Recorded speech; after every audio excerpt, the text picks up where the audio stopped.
December মাসে বাচ্চাদের স্কুলটা শেষ হওয়ার পরেই বাবার বাড়িতে ঘুরতে যাওয়া আমার মনে হয় প্রতিটা আপুদেরই একটা আকাঙ্ক্ষা। আর সেটার জন্য দেখা যায় সারা বছর আমরা ডিসেম্বর মাসটার জন্য অপেক্ষা করে থাকি, বেশি দিন বেশি সময় নিয়ে নিশ্চিন্তে যাতে বাবার বাড়িতে কয়েকটা দিন কাটাতে পারি মা বাবার সাথে। হ্যালো এভরিওয়ান, আসসালামু আলাইকুম। বাবার বাড়িতে ঘুরতে গিয়েছিলাম, সেগুলোরই কিছু কিছু ছোটো ছোটো ব্লগ আকারে আপনাদের সাথে শেয়ার করছি।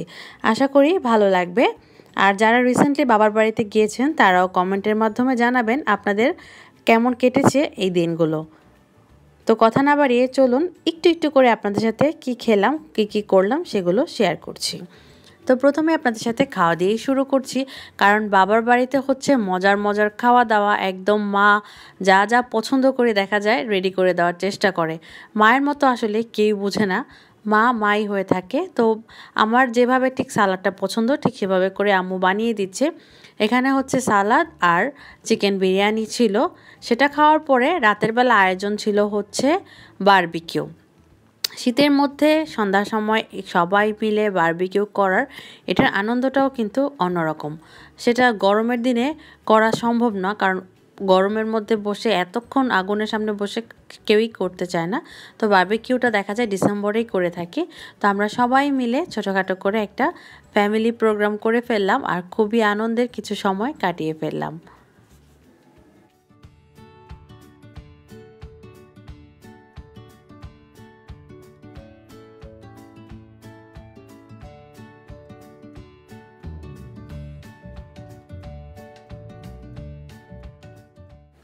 তো সবাই মিলে ছাদে বারবিকিউ করলাম, যেহেতু অনেক রাত হয়ে গিয়েছিল।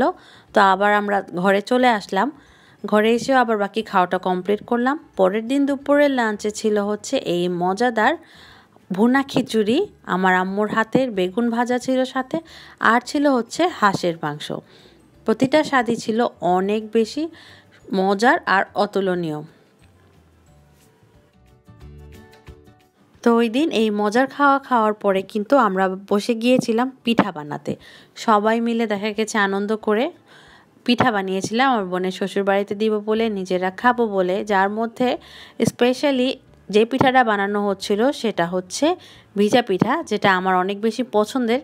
প্রতি বছর একবার যদি মায়ের হাতের এই পিঠাটা না খাই তাহলে আমার কাছে মনে হয় যেন শীতকাল পূরণই হলো না, কারণ আমার আম্মুর মতো এত মজার পিঠা আমার মনে হয় না কেউ বানাতে পারে। তো আম্মু হচ্ছে আমার জন্য ভিজা পিঠা বানিয়েছিল, আর সাথে ছিল অনেকগুলো চুই সেমাই বা চুই পিঠা। এগুলো হচ্ছে এই হাতে বানাতে অনেক সময় লাগে, এই জন্য বেশ কয়েকজন মিলে হচ্ছে এটা বানানো হয়েছিল। তারপরে এই যে শিরাটাও এখানে আম্মু রেডি করে ফেলেছিল। আমরা এখানে সুন্দর করে একটা একটা করে পিঠা অ্যাড করছিলাম। এক চুলায় হচ্ছে পিঠা বানানো হচ্ছিল আর হচ্ছে শিরার মধ্যে দেওয়া হচ্ছিল।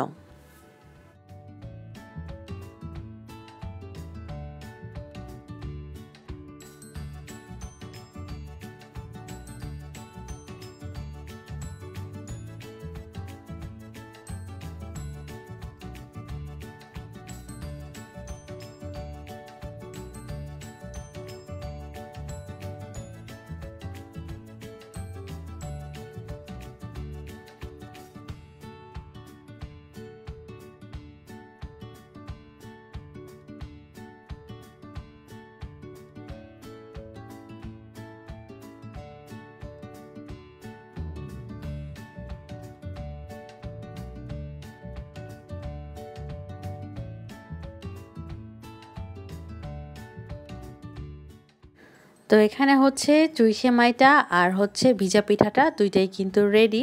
আর এখানে যেহেতু অল্প অল্প করে অনেক জায়গায় বানানো হচ্ছিল, যেহেতু বাসার জন্য রাখা হবে, আমার বোনের শ্বশুর বাড়িতেও দেওয়া হবে। তো প্রথমে ওনাদেরটাকে কমপ্লিট করে তারপরে আবার হচ্ছে আমাদের বাসার জন্য বানানো হচ্ছিল। একা একা এতগুলো পিঠা বানানো আসলে একটু কষ্টসাধ্য। তো ওগুলো দেওয়ার পরে আবার ঘরের জন্য রেডি করা হচ্ছে। এক পাশে হচ্ছে চিতই পিঠা হচ্ছে, আরেক পাশে চুষি পিঠাটা হচ্ছে সুন্দর করে বসিয়ে দেওয়া হয়েছে।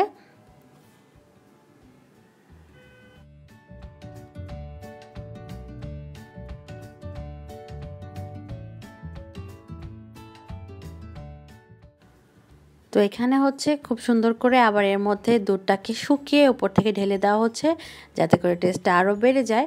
তো ওই দিন পিঠার ঝামেলা শেষ করার পরে তারপরের দিন দুপুরে খাওয়া দাওয়ার পরে আমরা একটু বের হয়ে গিয়েছিলাম একটু ঘোরাঘুরি করার উদ্দেশ্যে, একটু ফুচকা খাওয়ার উদ্দেশ্যে। আর টুকটাক কিছু কেনাকাটা ছিল, সেগুলো কেনাকাটা করার উসিলাই হচ্ছে বের হয়েছিলাম। কিন্তু যেহেতু বললামই বাবার বাড়ি, সেখানে কোনো টাইম টেবিল নেই, কোনো নিয়মকানুন নেই। এই সময়গুলো যে কতটা আনন্দের, আসলে বাবার বাড়িতে যারা আমরা যাই, যাদের মা বাবা আছে, তারাই আলহামদুলিল্লাহ বুঝতে পারি। তো তারপরে আবার চলে গিয়েছিলাম হচ্ছে একটু ফুচকা খাওয়ার জন্য, যেহেতু প্রায় সন্ধ্যা সন্ধ্যা হয়ে আসছিল।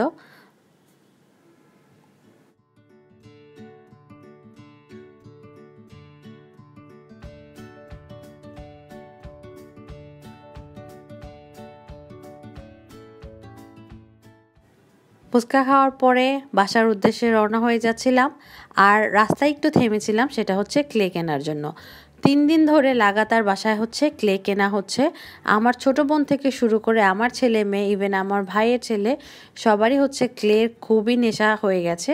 আর এদিকে আমার মেয়ের জন্য আমার ভাই একটা খুবই সুন্দর ডল এনেছে। আমার মেয়ে তো ডলটা পেয়ে খুবই খুশি, কারণ ও হচ্ছে বারবি অনেক বেশি পছন্দ করে। তো এখন এগুলো দিয়েও খেলছিল। বাসার অবস্থা তো এই 3টা বাচ্চা মিলে একদম নাজেহাল করে ফেলেছে। সাথে তো আমার বোনও আছে, কারণ সবাই মিলে এত বেশি ক্লের হচ্ছে ফ্যান হয়ে গিয়েছিল যে সব জায়গায় ক্লের গুঁড়া টুড়া ফেলে একদম অস্থির।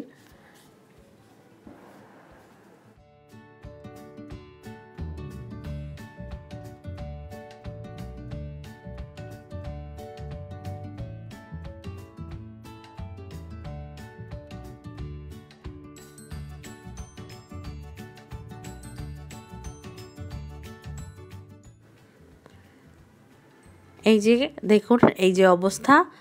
এখানে আছে আরেক রুমেও আরও অনেকগুলো ক্লে আছে, এগুলো আমার বোন হচ্ছে বানিয়েছে, আর আমার ছেলে মেয়েও সাথে বানাচ্ছিল। তো ওই দিন সন্ধ্যায় আবার আমার ভাইয়ের শ্বশুরবাড়ি থেকে আমাদের জন্য পিঠা এসেছিল। পিঠাগুলো অনেক বেশি সুন্দর ছিল, আন্টি খুব সুন্দর করে আমাদের জন্য হচ্ছে বানিয়ে পাঠিয়ে দিয়েছিল। তো ওই দিন আবার রাতের বেলা আমরা বেশ রাত পর্যন্ত হচ্ছে মুভি দেখলাম। ওই দিন না, ঠিক 4-5 দিন ধরেই হচ্ছে রাত জাগা হচ্ছিল। তো এটা হচ্ছে একদম লাস্টের দিন। আমরা যেদিন চলে আসবো সেদিন আমার ভাইয়ের বউ রান্না করেছিল খিচুড়ি, চিকেন, 2টা রান্নায় অনেক বেশি ভালো ছিল। তো ভিডিওটা দেখে প্রতিটা দিনের কথা আবার মনে পড়ে যাচ্ছে। তো ভিডিও দেখতে দেখতে আমাদের বাসায় চলে আসার সময় হয়ে গেছে, আমরা বাসায় চলে আসছি। বাসায় এসে দেখলাম যে আমার মেয়ের জন্য এই সুন্দর গিফটটা আমার দেবর হচ্ছে কিনে রেখেছিল। আসলে বাচ্চাদের জন্য কেউ কিছু কিনলে অনেক বেশি ভালো লাগে। আমার মেয়ে তো সে খুশি অনেক, কারণ মামা দিয়েছে গিফট, চাচা দিয়েছে গিফট, আর সাথে আমার জন্য মিষ্টিও রেখেছিল আমার শাশুড়ি মা। তো এই হচ্ছে আমার বাবার বাড়ির ছোট ছোট মুহূর্তের কিছু আনন্দের ব্লগ। সবাই সবার বাবা মার জন্য দোয়া করবেন, সাথে আমার মা বাবার জন্য দোয়া করবেন, যাতে আমার মা বাবা অনেক বছর দীর্ঘজীবী হয়, আর আমি আমার বাবার বাড়িতে এরকম মজার মজা আনন্দ করতে পারি। তো এইখানেই শেষ করে দিচ্ছি। আল্লাহ হাফেজ।